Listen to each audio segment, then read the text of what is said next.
Naniniwala ang isang mambabatas na posibleng humantong sa kasong plunder kung mapatunayang may maling paggamit ng pondo ng Office of the Vice President.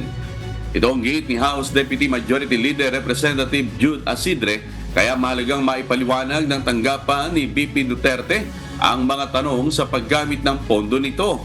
Sa ngayon, wala pang tugon mula kay VP Duterte hinggil sa issue. So you want to be technical about it? Is the amount within the bounds of what can be considered plunder? Probably yes. Is it betrayal of public trust? I think pinaka-concrete na panuntunan ng public trust ang pag-handle ng public funds, di ba? So if we were to be technical about it, yes.